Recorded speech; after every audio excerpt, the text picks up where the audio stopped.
ఈరోజు రెంజల్ మండలంలోని 3 కొనుగోలు కేంద్రాలను ప్రారంభించుకోవడం జరిగింది. అందులో భాగంగా ఈరోజు రెంజలు, బోరుగా మైండ్, అంబేద్కర్ నగర్ను ఓపెన్ చేసుకోవడం జరిగింది.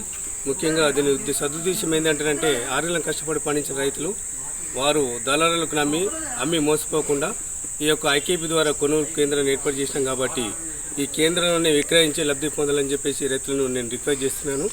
అదేవిధంగా మన రాష్ట్ర ప్రభుత్వము ప్రకటించినటువంటి మద్దతు ధర ఏ గ్రేడ్ రకానికి 2203 రూపాయలు గాను, అదేవిధంగా బి రకానికి కామన్ రకానికి 2180 రూపాయలు ప్రకటించడం జరిగింది. ఈ యొక్క సదవకాశ రైతులందరూ మండలంలో రైతులందరూ ఉపయోగించుకోవాలి. అదేవిధంగా తేమ శాతము 17% ఉండేటట్టు చూసుకోవాలా. తాళి తప్ప లేకుండా చూసుకొని ఎఫెక్టివ్ ధాన్యాన్ని తీసుకొచ్చి కళ్ళాలలో విక్రయించాలని చెప్తున్నాము.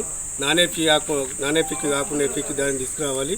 అదేవిధంగా ఈ యొక్క కొనుగోలు కేంద్రంలో విక్రయించి అమ్ముకోవాలని చెప్తున్నాము. గతంలో చిన్న పొరపాటు ఏమైనా మిస్టేక్ జరుగుతాయి కానీ రైస్ మిల్లర్ల దగ్గర లారీలు ఆగడం కానివ్వండి, అమాలి కానివ్వండి, బార్దన్ కానివ్వండి, ఏదైనా చిన్న గ్యాప్స్ ఏం లేకుండా చూసుకుంటాము.